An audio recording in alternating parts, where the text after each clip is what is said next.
Video देखने वाले सभी लोगों को मेरा नमस्कार। अगर इंडिया चाइना का युद्ध हुआ या फ्यूचर में रसिया किस तरफ होगा, अभी जिस तरह का सिचुएशन चल रहा है कि युद्ध कभी भी संभव है, जी हाँ, तो रसिया किस तरफ होगा और फ्यूचर में रसिया किस तरफ होगा, मैं आज इसी मुद्दे पे डिस्कस करने जा रहा हूँ। और आप सभी लोगों को ये याद रहना चाहिए, डिप्लोमेसी में एक सीधा सा फंडा होता है। जी हाँ, दो देशों के बीच परमानेंट दोस्ती और दुश्मनी जैसी कोई चीज़ नहीं होती है, परमानेंट इंटरेस्ट होता है। जी हाँ, आप सही सुन रहे हैं। आप रसिया के फ्यूचर में जाने की कोशिश करने से पहले कि रसिया किस तरफ आएगा, अभी किस तरफ रहेगा, पहले कुछ हिस्ट्री जान लीजिए। जी हाँ, पहले कुछ हिस्ट्री जान लीजिए। मैं इसके बारे में डिस्कशन करने जा रहा हूँ और फिर मैं अभी का हालात क्या है और फ्यूचर में क्या सिचुएशन रहने वाला है, ये सारी चीज़ें के बारे में मैं आपको बताऊँगा। मेरे साथ शुरू से अंत तक बने रहिए और अगर मेरा एक्सप्लेनेशन आपको पसंद आए मेरे चैनल को सब्सक्राइब जरूर करिए। एक्चुअली अगर प्रीवियस जाते हैं तो जब इंडिया आज़ाद हुआ तो सोवियत यूनियन को ही रसिया मान लेता हूँ, क्योंकि सोवियत यूनियन 1991 में विघटन होने के बाद उसका मेन जो सारा कुछ संभाला, बारिश हुआ, वो रसिया ही हुआ। तो मैं रसिया को ही सोवियत यूनियन बोलूँगा और सोवियत यूनियन को ही रसिया बोलूँगा। जी हाँ, जब इंडिया आज़ाद हुआ तो क्या हुआ कि पाकिस्तान भी हुआ, इंडिया भी हुआ। सोवियत यूनियन ने क्या किया, पहले वो पाकिस्तान के अपने पाले में करने के लिए चाहा। जी हाँ, पहले वो पाकिस्तान को अपने पाले में करने के लिए चाहा, लेकिन पाकिस्तान क्या था, अमेरिका के पक्ष में जाने के लिए उतारू था। जी हाँ, पाकिस्तान उस समय अमेरिका के पक्ष में जाने के लिए उतारू था और इंडिया उसमें नॉन अलाइन्ड मूवमेंट पे था, हिचकिचा रहा था इंडिया। बाद में हालांकि आया सोवियत यूनियन की तरफ। तो एक्चुअली आप लोग जानते होंगे कि सोवियत यूनियन या रसिया हमारा ऑल बेटर फ्रेंड था। नहीं, ऐसा नहीं था। रसिया पहले कहाँ जा रहा था, पाकिस्तान की तरफ जा रहा था, लेकिन पाकिस्तान ने रसिया को भाव नहीं दिया, जिसके कारण वो अमेरिका की तरफ चला गया, जिसके कारण रसिया को एलाई ढूंढना था। क्योंकि आपको ये भी ध्यान में रखना चाहिए कि अभी का जो चाइना है वो रसिया का ट्रेडिशनल फ्रेंड नहीं है। जी हाँ, अभी वो फ्रेंड है, लेकिन एक ज़माना था और फ्यूचर में भी कुछ कहा नहीं जा सकता, लेकिन ज़्यादातर चांसेस हैं, मैं पास्ट की बात बोलता हूँ, फ्यूचर आऊँगा, कि चाइना भी उसका एलाई नहीं था। तो क्या है कि उसको ज़रूरत पड़ा कि कोई एक फ्रेंड होना चाहिए, यहाँ पे थोड़ा शक्तिशाली हो, बड़ा हो, तो वो इंडिया की तरफ झुका। उससे हमको घाटा भी हुआ। जी हाँ, उससे हमको घाटा भी हुआ। किस तरह का सब हुआ वो भी बताऊंगा, और फायदा भी हुआ। तो मैं ये आपको समझा रहा था कि कोई नेचुरल एलाई नहीं था इंडिया भी, इंडिया को चूज किया गया मजबूरी में। जी हाँ, लेकिन रसिया ने अच्छा साथ निभाया, रसिया ने हमारे मौके का फायदा नहीं उठाया। अब मैं आपको बोलता हूँ कि हुआ क्या। उस जमाने में रसिया ने, सोवियत यूनियन ने इंडिया को बहुत हेल्प किया। जी हाँ, नोट, आप लोग तो युद्ध के क्षेत्र में तो जानते ही होंगे, अभी भी हमारे 70% इक्विपमेंट जितने हैं सैनिकों के साजो सामान, वो नेवी ले लीजिए, एयरफोर्स ले लीजिए, जो भी ले लीजिए, आर्मी ले लीजिए, अभी भी हैं। और अभी भी 56% बिगेस्ट बायर किसके हैं, रसिया के ही हैं। लेकिन अब घट रहा है। जी हाँ, सिर्फ उसी फील्ड में नहीं, रसिया ने हमको हर एक फील्ड में मदद किया। जी हाँ, वो टेक्नोलॉजी के फील्ड हो जाए, इंडस्ट्री लगाने के फील्ड हो जाए, हमें PSU लगाने में भी रसिया ने मदद किया है। उसी का उदाहरण बोकारो का स्टील प्लांट है। जी हाँ, उसी का उदाहरण बोकारो का स्टील प्लांट है। और रसिया ने IIT लगाने में भी मदद किया। बम्बई IIT लगाने में यूनेस्को के साथ साथ सोवियत यूनियन ने बहुत बड़ा रोल प्ले किया। ये सारे सिचुएशन तो हुए। 1971 में तो आप सभी जानते हैं कि इंडिया रसिया फ्रेंडशिप ट्रीटी के कारण ही रसिया ने कई बार वीटो किया और रसिया ने दिल खोल के मदद किया, जिससे पाकिस्तान को बांटने में बहुत ही हद तक सफलता मिली रसिया के कारण। लेकिन क्या है कि अब वो सिचुएशन नहीं रही है। 1991 में रसिया, सोवियत यूनियन टूट गया और इंडिया क्या है, अब पहले वाला इंडिया नहीं रहा। इंडिया भी अब शक्तिशाली हो रहा है। अभी हमारा जीडीपी रसिया के जीडीपी से ज़्यादा है। जी हाँ, अभी हमारा डिफेंस बजट रसिया के डिफेंस बजट से ज़्यादा है। तो जो हमारी ज़रूरतें हैं रसिया वो सारी पूरा नहीं कर सकता। और चूंकि रसिया की इकोनॉमिक कंडीशन ख़राब हो गई है, और चूंकि रसिया अब वैसा कंट्री रहा नहीं, उत्तरदायित्व तो संभाला लेकिन अब इसलिए कंट्री बट गया बहुत भागों में, तो क्या है वो सारी हमारी ज़रूरतें पूरा नहीं कर सकता। और जो चीज़ें हमें बहुत ही कम कॉस्ट पे मिल जाता था वो अब रसिया नहीं देता, अब पैसा लेता है, बिजनेस माइंडेड हो गया है रसिया। और जो सबसे बड़ी बात है वो मैं बोलता हूँ कि रसिया और चाइना का दोस्ती हो गया है इस प्रेजेंट सिचुएशन में। सबसे बड़ी बात है रसिया और चाइना का दोस्ती हो गया है। और ये दोस्ती कोई वो नहीं है, ट्रेडिशनल दोस्ती नहीं है। ऐसा नहीं है कि ट्रेडिशनल दोस्ती है रसिया और चाइना का। रसिया और चाइना के बीच दुश्मनी था। 1969 में रसिया और चाइना युद्ध भी लड़ चुके हैं। जी हाँ, आप सही सुन रहे हैं, एक बार। और 4000 किलोमीटर का एरिया बॉर्डर रसिया और चाइना शेयर करते हैं। कितना का? 4000 किलोमीटर का। और एक बार युद्ध भी लड़ चुके हैं उस बॉर्डर के लिए। लेकिन चाइना है चालाक, चाइना जान गया कि उस बॉर्डर पे हम रसिया से जीत नहीं सकते। वहाँ ज़मीन नहीं कब्जा करता है चाइना, वहाँ साइलेंट रहता है। ये सारे धौंकड़ी और किसको दिखाता है? इंडिया को दिखाता है, फिलीपींस को दिखाता है, ताइवान को दिखाता है, इंडोनेशिया को दिखाता है, ये सब कंट्री को दिखाता है। पाकिस्तान तो उसके आगे नतमस्तक ही हो गया हाथ जोड़ के। तो चाइना ने कोलैबोरेट किया। अब क्या है कि 2014 में रसिया ने क्या किया, क्रीमिया को हथिया लिया, क्राइमिया को, जो कि यूक्रेन का पार्ट था। इसलिए वर्ल्ड ने उस पर सैंक्शन लगा दिया रसिया पे। अब जब सैंक्शन लगा रसिया पे तो क्या है कि रसिया को चाहिए इकोनॉमिक सपोर्ट। हाँ, रसिया को चाहिए इकोनॉमिक सपोर्ट, जिसके कारण मतलब ऐसा नहीं है कि दोनों में दोस्ती है, ट्रेडिशनल दोस्त हैं, सदा के लिए दोस्त रहे, वो बात नहीं है, नेचुरल एलाई नहीं है रसिया और चाइना। लेकिन चूंकि उसको इकोनॉमिक सपोर्ट चाहिए, चाइना इकोनॉमिक पावर बन चुका है, उसके लिए रसिया क्लोजर आया चाइना का, जिससे क्या हुआ कि रसिया और हमारा रिलेशन भी थोड़ा दूर हुआ। जिस S-400 की बात आप लोग कर रहे हैं कि S-400 हमारे यहाँ आने वाला है, वो S-400 ऑलरेडी रसिया 2014 में चाइना को बेच चुका है। जी हाँ, तो मजबूरी में हमको S-400 खरीदना पड़ रहा है। ऑलरेडी चाइना को बेच चुका है रसिया, आप लोग भी जानते हैं चाइना को बेच चुका है। और चूंकि उसको इकोनॉमिक सपोर्ट चाहिए, इसमें सबसे बड़ी बात क्या है ये बताता हूँ कि अभी 2019 में रसिया चाइना का ट्रेड $110 बिलियन का रहा है।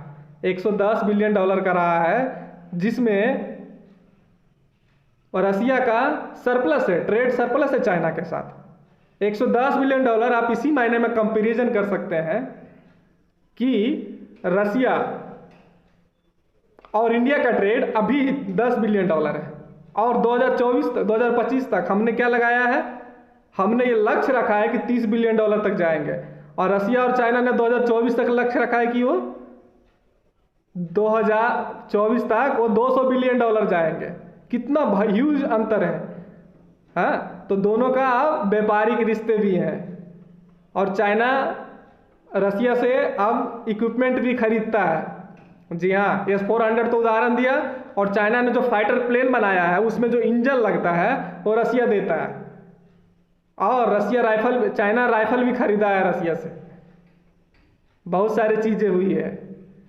तो और क्या है कि रसिया अब इंडिया, एक तो वहाँ से दूरी आई, दूसरा दूरी क्या आई, इसमें इंडिया भी आया कि रसिया हमारी सारी ज़रूरतें पूरा नहीं कर सकता है। जैसे कि राफेल, हमने क्या किया, कोई भी कंट्री को एक ही बास्केट में सभी अंडे नहीं डालना चाहिए। जी हाँ, अभी आपको पता होगा हाल फिलहाल में क्या हुआ है कि जब ये स्टैंड अप हुआ और राजनाथ सिंह गए रसिया, तो चाइना ने ये बोला इनको इक्विपमेंट मत बेचो, हमारे सारे इक्विपमेंट उन्हीं के पास से हैं, लगभग 70% अभी भी। अब हम डाइवर्सिफाई करना शुरू कर दिए हैं, दूसरे देशों से भी ऑप्शन ढूंढ रहे हैं हम। और रसिया क्या करता है, मुंह मांगा कीमत लेता है। जो टेक्नोलॉजी कहीं से नहीं मिलेगा और रसिया देगा तो क्या करेगा, रसिया मुंह मांगा कीमत लेगा। तो इंडिया ने क्या किया है कि सभी अंडे एक ही बास्केट में नहीं डालना चाहिए। तो इंडिया और रसिया को बताता है कि अब हमको इजराइल से भी मिल सकता है, हमको अमेरिका से भी मिल सकता है, हमको फ्रांस से भी मिल सकता है वही इक्विपमेंट। हाँ, जिसके कारण देखिए ना, राफेल इंडिया खरीदा जाके फ्रांस से, ना कि Su-35 खरीदा उससे, रसिया से। ये सारी सिचुएशन हुआ और अभी भी टेंडर निकला है, उसमें पता नहीं रसिया का खरीदाएगा कि नहीं खरीदाएगा। तो क्या है, इंडिया भी डाइवर्सिफाई कर रहा है, क्योंकि अब जब कंपटीशन होगा तो दाम किसी चीज़ की कॉस्ट की कमेगी। और ऐसा नहीं कि रसिया सभी चीज़ों में महारत हासिल है उसको, वो तो हमें कहीं से नहीं मिलता था तो हम रसिया से खरीदते थे। अब क्या है, अमेरिका का सिचुएशन हो नहीं रह गया, क्योंकि चूंकि चाइना को काउंटर करना है, अमेरिका इंडिया को हर एक चीज़ देने के लिए राजी हो जाता है। जहाँ जिसमें हरकुलस विमान हो गया, अपाचे हो गया, चीनी हेलीकॉप्टर हो गया, और भी सारी चीज़ें हैं, ग्लोब मास्टर हो गया, ये सारे अमेरिका ने इंडिया को दिया है और एक रीजनेबल प्राइस में दिया है। तो जो चीज़ें हमें मिल जा रहा है इससे, अमेरिका से, वो चीज़ें लेने में क्या घाटा है। और मैं जो भविष्य में देख रहा हूँ, आने वाले 10-15 सालों में इंडिया से रसिया दूर चला जाएगा। 10 से या 15 से 20 साल के अंदर इंडिया से रसिया दूर चला जाएगा धीरे धीरे। इंडिया क्या कर रहा है, अब अपना विमान डेवलप कर रहा है। आपको पता होगा कि मारुत हमने अपना पहला विमान 60s के दशक में ही बना लिया था, अपना फाइटर प्लेन। लेकिन क्या हुआ कि रसिया के दबाव में आके हम उसी का इक्विपमेंट खरीदते रहे, या हमारे नेताओं की भी उस समय जाहिलपंती थी कि उन्होंने वही विमान खरीदने पे जोड़ दिया, अपना बैठा दिया भट्ठा, फिर जाके अभी हम जाके तेजस डेवलप कर पाए। क्योंकि तब से अगर हम डेवलप कर रहे होते तब अब तक हमको महारत हासिल हो गई होती, लेकिन हमने वो नहीं किया। जी हाँ, और ये सारी सिचुएशन रसिया के साथ मैं जो देख रहा हूँ आने वाले 10-15 साल में, क्योंकि रसिया और चाइना की दोस्ती में एक अलग बन रहा है, ग्रुप बन रहा है दोनों का, और इंडिया का अलग बन रहा है, क्वाड।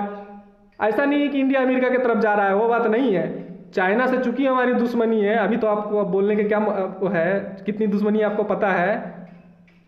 और रसिया क्या कर रहा है, अफगानिस्तान में चाइना और पाकिस्तान के इंटरेस्ट के साथ है, जो कि हमारा इंटरेस्ट के साथ नहीं है। तालिबान, हम वहाँ के गवर्नमेंट को सपोर्ट करते हैं क्योंकि वही हमारे लिए अच्छा है। तो एक सिचुएशन उधर भी है, मैं आपको जस्ट उदाहरण दिया। फ्यूचर में आने वाले 10 से 15 साल में इंडिया के साथ रसिया रहने वाला नहीं है। इंडिया को अपने जो भी है, हम अभी सारे इक्विपमेंट हमारे हैं, जो भी आर्मी नेवी इसकी है, वो सब क्या है कि रसिया के स्पेयर पार्ट्स भी आते हैं। जैसे हम Su-30 अभी उड़ाते हैं, 270-80 के करीब, 76 है, तो Su-30 भी उड़ाते हैं। उस Su-30 में भी रसिया क्या करता है, स्पेयर पार्ट्स देते हैं। जो उसके टैंक्स है उसमें स्पेयर पार्ट लगते हैं। AN-32 विमान है, मतलब जो भी है वो जो हम रसिया से खरीदे हैं, वो तो खाली हालांकि यूक्रेन की है, वो सब रसिया के स्पेयर पार्ट्स पर निर्भर है। आने वाले 10-15 साल में क्या है, एजिंग होते जाएगा इस इक्विपमेंट का, और इंडिया डाइवर्स करते जाएगा, मॉडर्नाइजेशन करते जाएगा, बदलते जाएगा। चूंकि हमको मजबूरी है, चाइना के साथ हमारा रिलेशन वो नहीं हो सकता, जो कि अभी संभव नहीं है जिस तरह का चाइना है, और रसिया अमेरिका वाले ब्लॉक में जा नहीं सकता। तो हमें मजबूरी है, हमारी मजबूरी है कि हम क्या करें, हम क्वाड का जो ग्रुपिंग है, अमेरिका, ऑस्ट्रेलिया, जापान, इंडिया, किसको घेरने के लिए, चाइना को घेरने के लिए, तो हमें मजबूरी में उनके तरफ जाना पड़ेगा। ठीक है, और उससे हमको इक्विपमेंट्स भी मिलेंगे, इक्विपमेंट्स मिल रहे हैं। देखिए, हमने लॉजिस्टिक एग्रीमेंट हुए हैं किसके साथ, अभी हाल फिलहाल में ऑस्ट्रेलिया के साथ हुए हैं, उसके नेवल पोर्ट यूज कर सकते हैं। अमेरिका के साथ ऑलरेडी हमारा है, फ्रांस के साथ ऑलरेडी हमारा है, जापान के साथ हमारा होने वाला है। तो सिचुएशन यहाँ आ गई है, और रसिया ने चाइना का खुल के सपोर्ट किया। अभी हांगकांग के इश्यू में रसिया ने क्या बोला, लेकिन 10-15 साल में मैं बोल रहा हूँ ये रिलेशन, अभी नहीं, 10-15 साल तक रसिया बैलेंस करके चलेगा इंडिया चाइना को, अनटिल अनलेस कोई दूसरा मिरेकल नहीं आ जाता वर्ल्ड ऑर्डर में, उसकी बात छोड़ दीजिए। ठीक है, ये सारी चीज़ें हो रही है, फ्यूचर में ऐसा होने वाला है। इंडिया को अपना लॉजिस्टिक एग्रीमेंट तो बन ही रहा है, अभी जापान से भी लॉजिस्टिक एग्रीमेंट होगा, और चूंकि रसिया को चाइना का सपोर्ट चाहिए, चाइना क्या होगा कि फ्यूचर में आने वाले 5 साल 8 साल के अंदर क्या होगा कि रसिया को सेकेंड पार्टनर बना देगा और चाइना लीड करेगा। एक सिचुएशन यहाँ ये बन रहा है कि चाइना लीड करेगा, रसिया दूसरा पार्टनर हो जाएगा, रसिया फ्रंट सीट पर नहीं रहेगा, चाइना लीड करेगा, रसिया पिछलग्गू हो जाएगा। वहाँ के जो विचारक हैं वो इस बात को लेके सोच रहे हैं। अगर ये बात उनके दिमाग में घुस जाए तो फिर फाइनली रसिया इंडिया को भी सपोर्ट कर सकता है। जी हाँ, मतलब न्यूट्रल रह के वो ना तो चाइना को सपोर्ट करेगा और ना रसिया इंडिया को सपोर्ट करेगा। लेकिन चूंकि ट्रेड उसका $200 बिलियन हो जाएगा फ्यूचर में, 200-300 बिलियन डॉलर भी हो सकता है 15-20 साल में, तो चूंकि हो जाएगा वैसा, यूएस ने सैंक्शन लगा रखे हैं, तो मुश्किल होगा इंडिया को चूज करना रसिया के लिए। जिस तरह से अभी जो सिचुएशन हुआ, रसिया ने बोला कि दोनों खुद सॉल्व करेंगे, क्योंकि 1962 की लड़ाई में रसिया न्यूट्रल रहा था, क्योंकि उस समय अमेरिका के साथ उसको क्यूबा की क्राइसिस चल रहा था, क्यूबा की मिसाइल क्राइसिस चल रहा था, तो रसिया ने क्या किया, न्यूट्रल रहा था। तो वही वाली सिचुएशन अभी ये न्यूट्रल है, क्योंकि उसको दोनों को लेके चलना है अभी फ्यूचर में, अभी कुछ 10-15 सालों तक। लेकिन आने वाला सिचुएशन वैसा नहीं रहेगा। जी हाँ दोस्तों, मैंने ये सारी चीज़ें आपको बताया। हालांकि रसिया को वेस्ट के तरफ से दबाव है, जो वेस्टर्न कंट्री है वो दबाव दे रहे हैं कि चाइना के साथ आप मत मिंगल होइए, क्योंकि रसिया का एनर्जी का जो एक्सपोर्ट है वो लोग खरीदते हैं। जर्मनी उर्मनी तो रसिया के एनर्जी एक्सपोर्ट से ही चलता है। जी हाँ दोस्तों, तो वो लोग रसिया पे दबाव दे रहे हैं। लेकिन चूंकि ये लोग एलाई अमेरिका के ही हैं, वेस्टर्न कंट्री, फाइनली ये दोनों मजबूर होंगे अपना एलाई बनाने के लिए। लेकिन रसिया कोशिश करेगा अभी 10-15 सालों तक इंडिया को भी साथ लेके चलने का, लेकिन फ्यूचर में ये नहीं होने वाला है कि इंडिया के साथ रसिया रहेगा। अनटिल अनलेस कुछ और सिचुएशन राइजेज हो जाते हैं 10-15 साल में। चाइना जो कोरोना वायरस पेंडेमिक फैलाया, तो चाइना उस विश्व महाशक्ति बन ही नहीं सकता, रुक जाए बीच में, तो ये सारी सिचुएशन हो सकती है। तो फिर रसिया न्यूट्रल भी रह सकता है। ठीक है दोस्तों, अभी तक आप मेरा वीडियो देख रहे हैं, इसके लिए बहुत बहुत धन्यवाद। मेरे चैनल को सब्सक्राइब जरूर करिए। सी यू अगेन।